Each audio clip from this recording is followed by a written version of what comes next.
सतनाम साहिब बंदगी सभी भक्त आत्माओं को, सभी साधु संत समाज को। इस वीडियो में कर्म रूप का ताना बाना बतलाया गया है इस वाणी में। चलिए सबसे पहले वाणी देख लेते हैं। रमैनी नंबर 28 है। अस जोलाहा काहू मर्म न जाना, जिन जग आनी पसारे ताना। धरती आकाश दो गाड़ खंदाया, चांद सूर दो नारी बनाया। सहस्त्र तार ले पूरनी पूरी, अजहू बिने कठिन है दूरी। कहाँ कबीर कर्म से जोरी, सूत कुसूत बिने भल कोरी। ठीक है, चलिए इसका अनुवाद है। सदगुरु कबीर साहब ने इस रामायणी में ब्रह्मांडी आत्मा ईश्वर निरंजन और पिंडी आत्मा जीव को जुलाहा की संज्ञा देकर दोनों के ताना बाना का विवेचन किया है, क्योंकि ब्रह्मांडी आत्मा के मन में ईश्वरत्व भाव और पिंडी आत्मा के मन में जीवत्व भाव रहता है। ब्रह्मांडी आत्मा ईश्वर का ब्रह्मांडी मन है, जो कि समस्त ब्रह्मांड में व्याप्त है, और पिंडी आत्मा जीव का पिंडी मन है, जो कि पिंडी में व्याप्त है। अतः प्रथम ब्रह्मांडी आत्मा निरंजन ईश्वर रूपी जुलाहे के ताना बाना का विवरण किया जाता है। इसी रामायणी से पहली 27वीं रामायणी में यह कहा गया है कि एक अंडोमकारते सब जग भया पसार।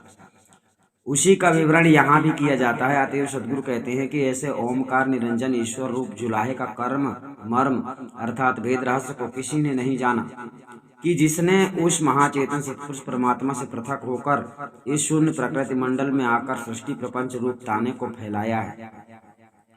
उसने धरती और आकाश रूप दो गड्ढे जिसमें पैर रखकर कपड़े बुने जाते हैं करघा चलाने के लिए खुदवाया, और चंद्र तथा सूर्य रूप को दो नरी बनाया है।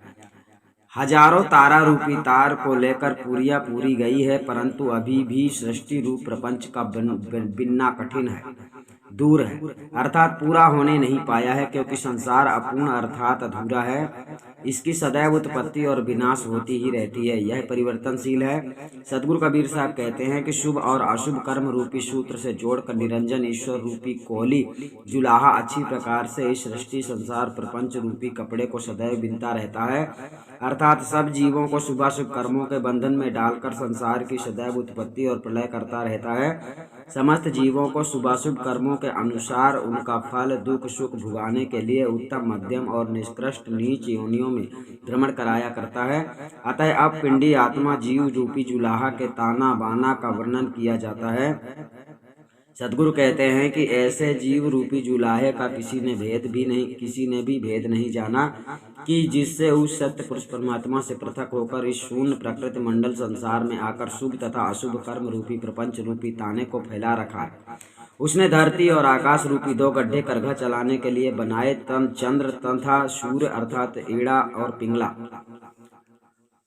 रूप दोनों नाड़ियों का नरा बनाया, अर्थात पृथ्वी और आकाश के बीच काया रूपी खंडक में बैठकर ईड़ा तथा पिंगला नाड़ी के दिन रात्रि के 21,600 श्वासों की सहायता से अपने प्रारब्ध कर्मों का ताना पूर रहा है, अर्थात हजारों कुंभकों की लंबी पुरिया पूरी गई है, प्रारब्ध कर्मों का फल भोग रहा है, परंतु फिर भी उस प्रपंच रूप कर्म के बिनने का काम कठिन और दूर है, अर्थात अभी तक बिना ही नहीं रहा है, क्योंकि कर्मों के भोग बड़े ही अटपट हैं एवं अवधि बहुत लंबी है। सदगुरु कबीर साहब कहते हैं कि प्रपंच का ताना कर्मों के धागों से जोड़ा जाता है, और जीव का मन रूपी जुलाहा अच्छे सूत और बुरे सूत को अच्छी तरह से बिनता रहता है, अर्थात शुभ कर्म और अशुभ कर्मों को करता ही रहता है।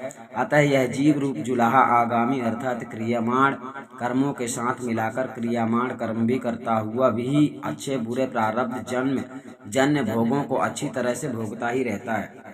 इस रामायणी में जोलाहा और कोरी शब्द आया है, जिनको देखकर हिंदी के लेखकों ने यह कल्पना की है कि कबीर कपड़े बुनने वाले कोली जुलाहे थे। यह भी उनकी मिथ्या कल्पना है, क्योंकि श्री हर्ष आदि संस्कृत के कवियों ने तथा न्याय वैशेषिक आदि दार्शनिक ने दृष्टांत के रूप में घट पर आदि शब्दों का पद पद पर प्रयोग किया है, तो क्या उससे उनको कुम्हार तथा जुलाहा मान लिया जाए। कबीर पर लेख लिखने वाले हिंदी के लेखकों में जब ईश्वर प्रदत्त समीक्षा शक्ति नहीं है, तो क्यों ये लोग व्यर्थ के ही साहस करते हैं। ठीक है, अर्थात सदगुरु कबीर साहब के बारे में बहुत सारे लोगों ने भी अलग से कुछ लिखा है, तो यहाँ पर बताया जा रहा है कि ये सारी बातें मिथ्या हैं। जो भी साहब ने जो किया है, वास्तविक में जो बीजक शब्द बतला सकता है साहब की जानकारी पूरी तरह से, वो जानकारी और ग्रंथों में नहीं पाई जा सकती है। सतनाम साहिबंगी। हम आपको फिर मिलेंगे।